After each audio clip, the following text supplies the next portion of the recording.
Yeah.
गावना जागल्या कथा हे गावना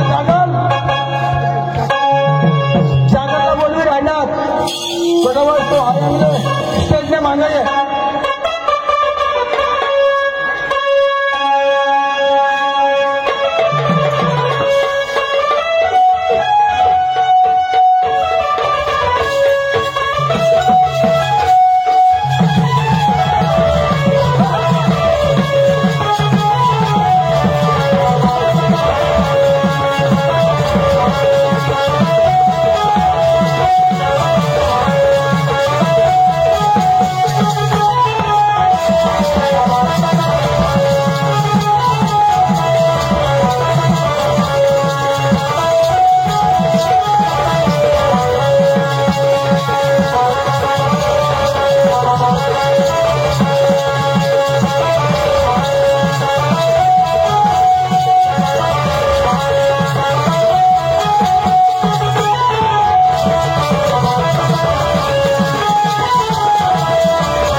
तळंगे काय तळंग्याला पाळा का काय तर झोपी लेवा का एवढा मग सैवा तर गमत देखाला अभि हाताना लोक आणि हाताना पुऱ्या आणि जमा नाही तो नेहला गवडं काही एवढा भार देत नाही केवळ माय बाप हात जोडीने बाई सांगो काही जास्ती वैद्या कट करू फक्त टुकमात थोडक्यात मागच्या आता सुद्धा मी आपल्या एक बाजू ठेवू आणि रेलबाजीला चालू करतात टाइम जास्त महिन्याच्यावर मी गवड्यांमध्ये हाय टाइमला पुढे व्हायला पाहिजे आपल्या टुकड्याच गवड्यात लेव आणि नंतर रेलबाजीला चालू करू चला का बोलूया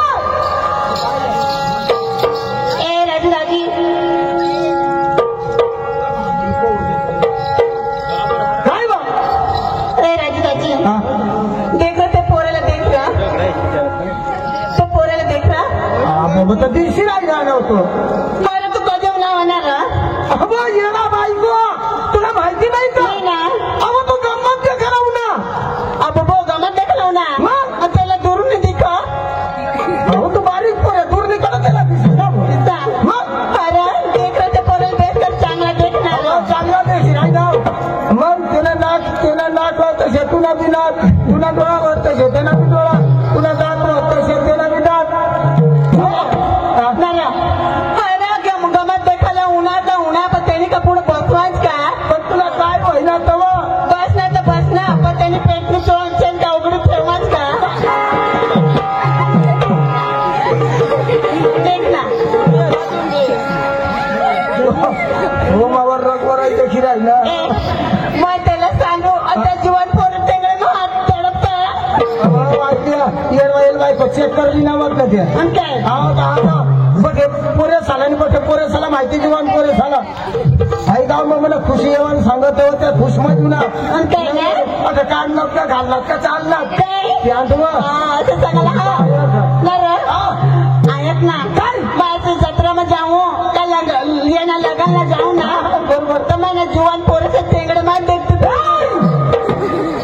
काय जीवन खाला देखते फिरू ना चाव काय बोला नाही चाव काय बोलू राहणे खाला देखते फिरू ते खालं असे खालं खाला देखते फिरू ना आणि का जा कोणी मोबाईल पाडी जा कोणी पैसा पाडी जाय तो म्हणा बुटे देखते फिरू नाव ते या घरा बांधणीस एक चांगला कपडा त्या बुट्याला पडेल इच्छीस मी त्यातले निस नाव येडा येडा पोर काय बी पिपटा सगळं कडे काय नाही ए पोर इकडे ना अरे वा आज गुरुवारचा दिवस आणि मथुरेचा बाजार मी तर काय करणार आमच्या पोरला बोलून देणार आणि मथुरे बाजार देणार का गे राधिका गोपिका सत्यभामा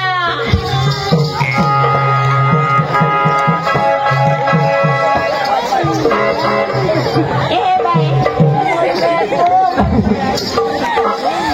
काय वा देखना काय देखना नवा जरा का जात लांबण्या जरा का जात लांबण्या ते पोऱ्यावर जाय पडणे आणि मग नवा काय वा आता तू डोसी वाई काय डोसी मग डोसी होया या बाटल्या बाई ना तुला म्हातारी सांग राहिने अशा हा अगं ते पोऱ्याला विचार मग म्हातारे हो का ते विचार व न रा काय करणे रा सांगणार नाही व तुम्ही जरा का धक्का मारा ना धक्का मारच्या पोऱ्यावर थांबून जाय पडवे पडणी असे नाही व त्याला तीन घरी ना थोडा दोन उडी देत ना काय ऐकली आधी जरा तुम्ही बसते ना त्याची चेटाडी टाकते चेटाडी तुम्हाला बोरूचा अगं बाई काय ग आज दिवस कोणता गुरुवार आणि बाजार माथुरीच्या सरांची काय झाली का झाली ना बाई तुमच्या सासरीला काय काय घेतलं तर सांगा ना अगं बाई म्हणजे आज आपल्या शॉर्टकट मध्ये बदलून जाऊ आता का हो हे पण काय ग म्हणजे सगळे सांगू होय सांगा ना हा अगं बाई काय ग मला सांग अगे खालच्या बंद कर आणि वर जाय चालू राख का बरं मग ती गावातली पोरं येतील ना तुला चांगला कांबर बनवून मोडतील नको अगं बोल काय ग मी ना साधारण सिंपल मध्ये सात सिंगार घेतली म्हणजे एकदम साधारण सिंपल घेतलं का अहो सांगा ना बाई पायात कंगन हातमध्ये कंगन हातामध्ये कंगन केसमध्ये गजरे केसामध्ये गजरे घातले बाई काय ग साडीचं नाव पण सांगू का अहो सांगा ना बाई माझ्या साडीचं नाव आहे ना हा तुझ्या आईचा नवरा काय माझ्या साडीचं नाव आहे हा तुझ्या आईचा नवरा तुझ्या आईचा नाही का अहो तसं नाही आणि मग माझी ना नवीन कंपनी निघाली म्हणजे साडीचं नाव हो चालू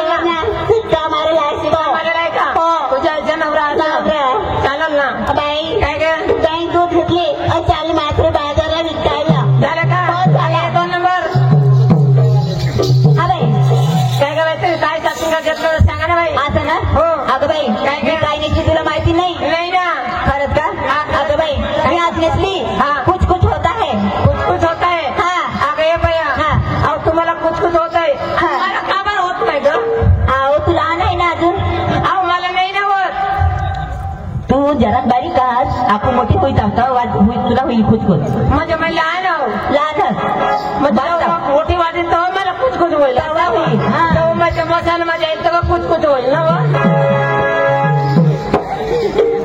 अहो नाही आता निघायचं नाही. म्हणजे साडेजण आहे. साडेजण आहे. हो त्याला अरे बाई बाई तू तर ताट ठेवून मी बाजारीला मध्ये फोन करेल. असं का? अगं येते नंबर काय का? अहो चालती का सांगा ना तुमचा. नेसली काय का? काय नेसली? वर बी नेसली, खाली बी नेसली, खाली बी नेसली, वर बी नेसली. म्हणजे खाली बी नेसली, वर बी नेसली, वर बी नेसली आणि खाली बी नेसली आणि मध्ये काय मोकळा ठेवला का ते पोऱ्याला. आणि मग नेसली का मी आणि मग काय नेसली? वर बी नेसली, खाली बी नेसली का? म्हणजे पाकळ नेसली आता असं म्हण ना. ए बाई काय ग? म्हणजे नाही तिने ना वडून तोडून नेसली का? असं का? आणि काय घेतलं का बाई? सांगू का? सांगा ना. सांगू का? आज म्हणजे काय मी हातामध्ये बाकडे घातले झाले का? आता सगळं तो टाकले. काय का बाई? बाई महिना ये गा म्हणा 5 वागे उन्हे माझ्या 5 वाजता तोंडाला बाई बाई काय ग? ए अरे ते गावात ए बाई काय ग? महिना ये म्हणजे टाकलेला पाळा म्हणा 5 वागे उन्हे टाकली बळा त्याच्या फुलीने त्यांना मग दुकान नाही टाकला ये गावनं पोरे मला काय सांगा. काय सांगत ना ए पोरव मला सांगू काय चालू ते खोड्यावर म्हणजे तुला ते कोणा खोड्यावर जात कसं मुकायचं तुला ने चिवडा खावायचं अगं ये पोरे त्या चिवडाने मागे लागशील नको. त्याच्यावर तुला पोटમાં चिवडा पाडी देते. नाव बाई काय काय माझं चिवडा ना फुल बिल न खाय जात तेव्हा तेव्हा काय व्हायचं? काय व्हायचा तेव्हा तुला मुसला ना असा हो जाता मग अशी जातीस. बाई तेव्हा तेव्हा मग कधी सुधरी पडत्या तू कधी सुधारते त्याची? 9 महिना 9 दिवस लागतात तेव्हा सुधारायचं. 9 महिन्यात निघून जातात पण 9 दिवस ना असा होता कुतू कुतू पाठू पाठू कुतू पाठू पाठू असं. बाई काय बाय खाणार नाही तू नाही खाणार ना? नको नको नको मग सांगू पोपटा गोड लागा हवा आता कोण नाही असं हो. नाही खाणार बाई सगळं चटणी झालं का? झालं ना मग चला ना बाई. हो चला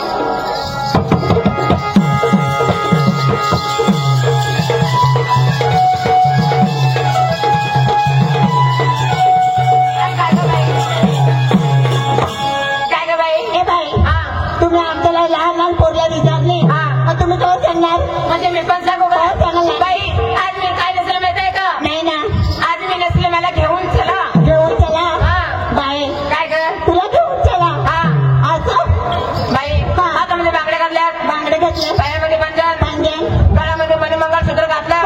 माल काय घेतलं माहित आहे का? आज मी माल घेतलं माझ्या दूध आणि निघाले बाजारला. अहो बाई काय ग बाई? तुझं दूध कसं काय तुझं दूध अगे माझ्या घर गाय म्हैसाची कोणाची झाली? तुझ्या दूध कोणाचं झालं? तुमचा बाई निघाले टॅम कटून बोल बाजारला. असं ना हो चला चला ना बाई.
देवासाठी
असे करणार मला तुम्ही म्हणतात हे गोकुळचं श्रीकृष्ण देवा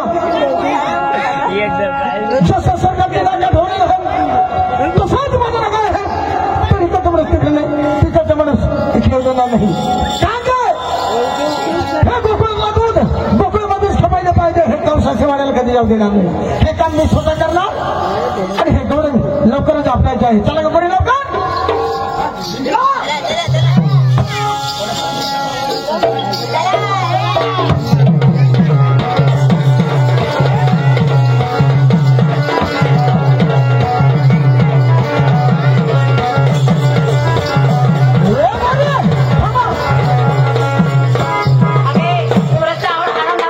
तुम्ही आलेच कुठे निघाले कुठे आम्ही आला मथुराहून चालले गोकुळामधून गोकुळामधून आले चालले मथुरा बाजारला असं होय हे बरी नाही काय घ्या कधी पुढे जाऊ देणार नाही का बरं जाऊ देणार नाही मला काय म्हणतात हे गोकुळचं श्रीकृष्ण देवा कधी आम्ही भगवंताला पाहिलं का असं काल ज्या जीवनामध्ये श्रीकृष्ण पाहिलं होता किती आनंद झालेला होता कसं सजलेलं होतं त्याच्या बाई पद्मा होता मला कमर पट्टा होता बरोबर त्यामध्ये सप्तस्वराची बासरी होती त्यावर श्री मुकुट होता तिलाच म्हणतात श्रीकृष्ण असं कसं हे म्हणजे अजूनपर्यंत मला वाटलंच नाही नाही ना ओळख पडले असं का हो बरं बरं म्हणजे माझी जन्माची खूण सांगायला पाहिजे जन्माचे कोण जगायला पाहिजे काही हरकत नाही बरी ना काय काय? तोपर्यंत माझा डोक्यावर लागायला पुढे हात जोडा म्हणजे मग तुम्हाला आता मी सांगतो असं का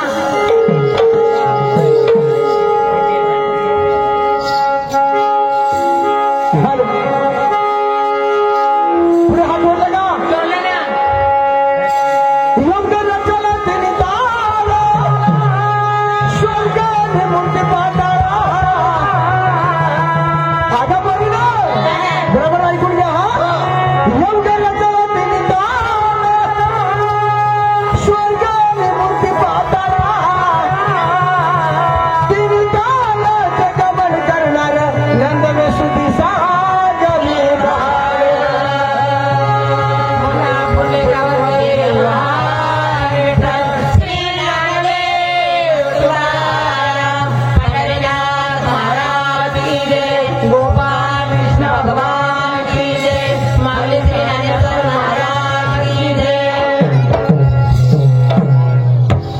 ओळख पटली ना ओळख पडली ना आम्हाला बाजार जाता ना तर जाऊ देणार नाही काय बाजार देवाची भक्ती केल्यावर तुम्हाला मुक्त भेटणार नाही असं का होय. म्हणजे देवाची भक्ती करावी लागेल हा देवाची भक्ती करावी लागेल अगं देवा तुम्ही खाली चंद्राच्या पलकावर बसून घे आम्ही तुमची भक्ती करत आहोत बरं बरं लवकर